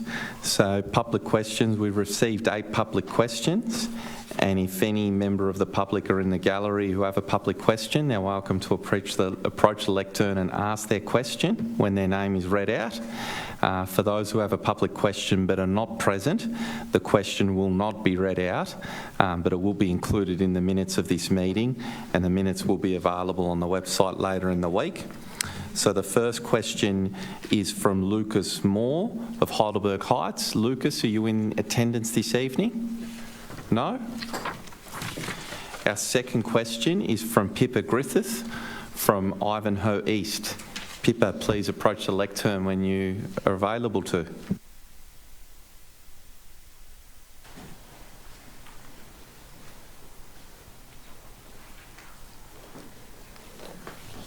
Thank you. The Burgundy and Powlett Street Reserves Master Plan was adopted in 2018 and 6 years later has not been actioned or currently budgeted. And now Council is suggesting in Planning Amendment C172 to rezone some of that open space to Activity Centre Zone 2. So what overlay will council put in place to protect the vegetation and trees within the open space? Thank you. Officer Swan. Thank you. As per the Council resolution of the 20th of May, please note that Council's intent to rezone the Pallet Street Reserve as public park and recreation zone, and this will be progressed through a separate statutory process rezoning. The same process would apply to the Burgundy Street elements of the reserve. An overlay is not considered necessary to protect the existing vegetation within the reserves because it's Council's intent to develop the site as a park in 2026-27 and 27-28. As part of the implementation of the park, extensive community engagement will be undertaken and vegetation on the site will be maximised in line with Council's urban forest strategy. It's noted that Amendment C172 is proceeding to consideration by an independent panel, and the issue of zoning of the future reserves is a matter raised by submitters that they will also consider. Thank you, Director. Our next question is from Melissa Murphy-Webster of Watsonia North. Welcome, Melissa.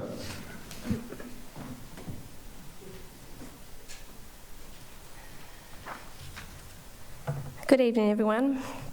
This just is part of my curiosity, and although it doesn't really equate to a large amount of money, how did Banyule Council decide that the Banyule Vision sessions would have food supplied and payment for opinion from the participants? I've been involved in many community consultation sessions, and none other that I've been involved in have had a remuneration in the form of money. So it's $25 for community consultation per participant.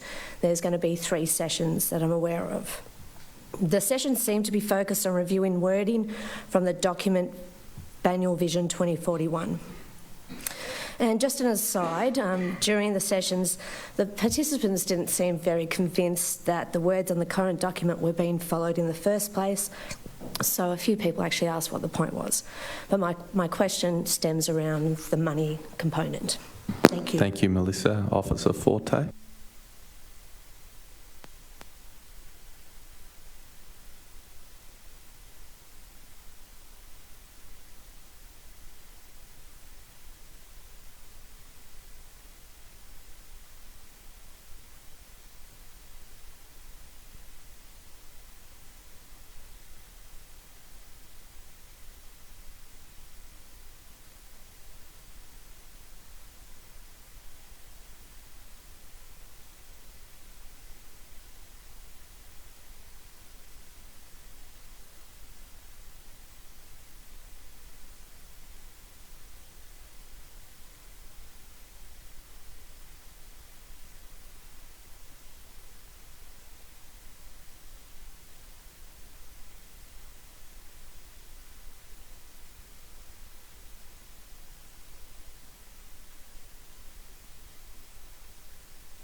Thank you, Kristen. I think we might need to get you a functioning microphone next time, but I think you heard that, Melissa, and that'll also be provided for in the minutes, that response. Our next question is from Matthew Perkins, Ivanhoe East. Yeah, you're aware that you've submitted a question? This is new to me. Question. Banyule Council has for years supported local shopping centres on a one-to-one subsidy basis for marketing and promotion. This program has won awards. Are there any changes either financially or operationally proposed to this program within the draft budget 2024 to 28 for the marketing operated at East Ivanhoe, Egremont or Heidelberg shopping centres? Thank you, Matt. And Officer Swap. Thank you. Council is midway through a retail review of Banyule's 11 trader associations to ensure performance, transparency and accountability is maximised for the benefit of the Banyule businesses and ratepayers. The review will conclude in mid-2025. There are no changes proposed to the retail program during the review period. Further, the draft budget includes the financial commitments under each of the special rate or charge schemes that are currently in place. Thank you, Director. Our next question is from Stephen Leonard Lake, Ivanhoe. Stephen is here. Thank you. Please come forward. Good evening, everyone. I'm a resident of Charlesworth Ward, and the delivery of my copy of the banner is very intermittent. I've not received it for several months now, and if it does arrive, it comes so late that I've often missed important dates and deadlines. I also know a number of locals being completely unaware of recent consultations, such as the housing, neighbourhood character draft strategies, and the dogs and cats in public places. As both of these things will have significant impact on residents and council, is obviously failing in making the community, its customers, aware of such information. Please tell me what plans council has to address this failure and improve its communication with its customers. Thank you. Manager Forte. Council regularly reviews its distribution arrangements for the Banyule banner to make sure it is effective. The publication schedule is designed so that the banner reaches households before time-sensitive events and activities. At times there are delays or issues with the distribution service, and council staff work to rectify this as quickly as possible. Council also uses a range of other offline methods to communicate with residents, including printed information at the customer service centres, signage and materials in public places, and direct to resident mailbox communications. Thank you, Manager. Mary O'Kane, Heidelberg West, the Chairperson of Dog People of Banyule Network. Hello, Mary.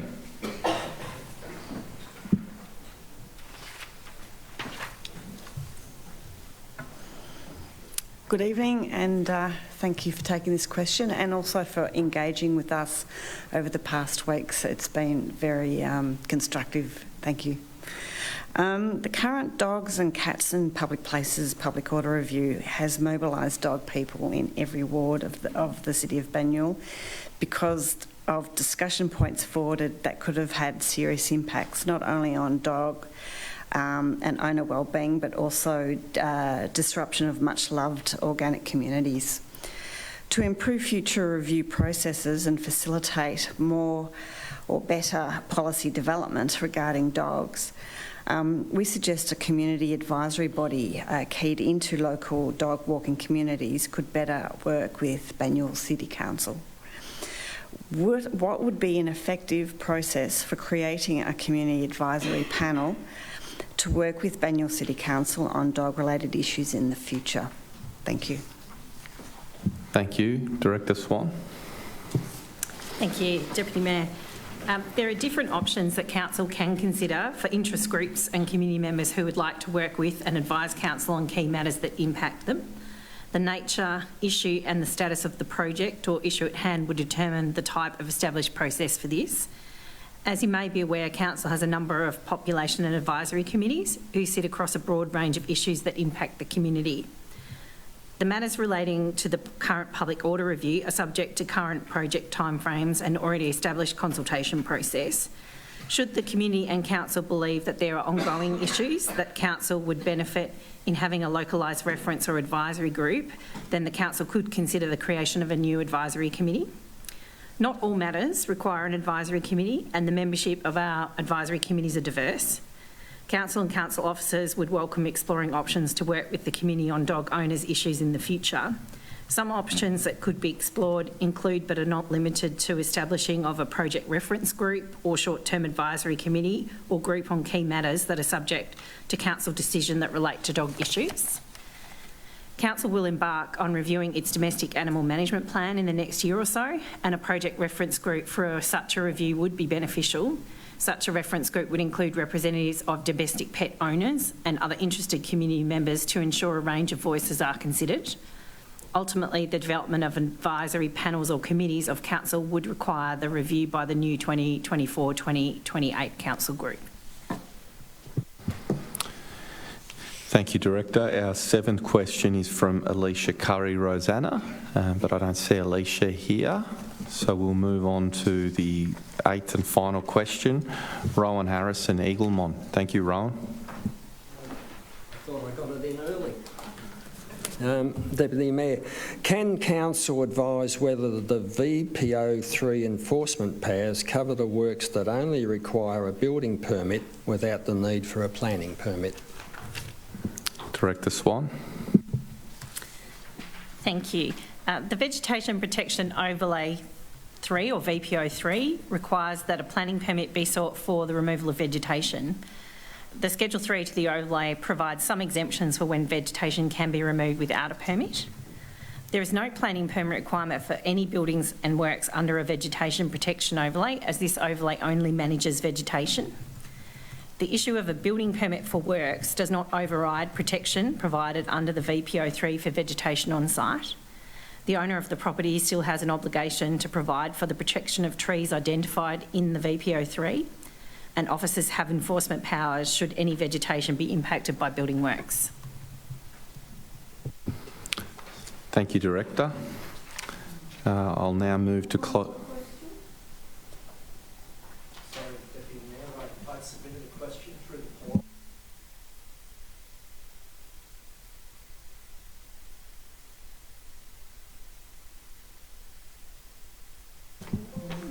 CEO, I think we're happy to hear that question. Yeah, we obviously have an administration fault at our end, but we're happy to receive your question, so come forward. Yeah, please do.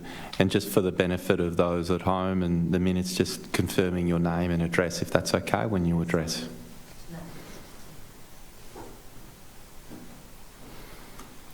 Thanks, Deputy Mayor. It's actually my first time submitting a question, so I appreciate the opportunity. So my name's Stephen Cullen. I'm a resident of Ivanhoe. I'm happy to provide all my other details that were in the portal as well, contact details, etc. So my question, Deputy Mayor, is given the gravity and importance of the draft neighbourhood character strategy and the housing strategy and the potential impact it may have on residents of Banyule, is Council confident that its communication strategy has resulted in most residents being aware of the strategy and their potential impacts? As part of that question, had Council considered more direct communications, either via email or letterbox drop, to ensure residents are aware of the strategies and their opportunity for feedback? And if not, should Council consider now doing this? The context for that question, and that's something I've also provided back, is that there seems to be some emerging evidence in the community that, in fact, most residents of Banyule are not at all aware of these important strategies, as they hadn't picked it up in references within the Banyule Banner. Thank you. Appreciate the question. Director Swan. Thank you for the question. In response, I would say that yes, we are satisfied that the consultation has heard from a range of voices. We've held a number of in-person sessions. We've held pop-ups at a number of our shopping centres that have had high attendance numbers. We've received numerous inquiries and submissions from the community, which we're currently considering and analysing. And I would say that for the most part, we're very pleased with the response we've received to the consultation to date. Thank you, Director Swan. But I'll make the comment that I believe we've received quite a bit of feedback from the community around consultation processes. And I certainly, at least personally, believe it's an area to improve. As an individual resident, if I weren't on council, I probably wouldn't be aware of most of the things that have come across here. So we'll take that on notice, and just as a general signal back to the rest of the gallery that it's an area that we're looking at with the CEO and the Mayor. Thank you. I'll now move to the closure of the meeting. Councillors, I seek a motion to close the council meeting to members of the public. Thank you. Unfortunately, I've got to read out a formality, but I note that, Councillor Neely. A motion to close the council meeting to members of the public to consider confidential item 11.1, potential strategic property acquisition, in accordance with section 66(2)(a) of the Local Government Act 2020. Item 11.1, potential strategic property acquisition, has been designated as confidential pursuant to section as confidential information in accordance with section 3(1)(g) of the Local Government Act 2020, as it contains information regarding private commercial information, being information provided by a business, commercial or financial undertaking that relates to either trade secrets if it was released would unreasonably expose the business, commercial or financial undertaking to disadvantage. I now seek a councillor to move, Councillor Neely, and a seconder, Councillor Champion, to close the meeting to members of the public prior to considering this confidential item. I will put that motion forward. All those in favour and against, I declare that carried. Our next ordinary meeting of council will be held on the 24th of June 2024. Our mayor will be back for that. Thank you. And I now close the meeting to the public at 9:04 p.m. and thank all in attendance. Thank you.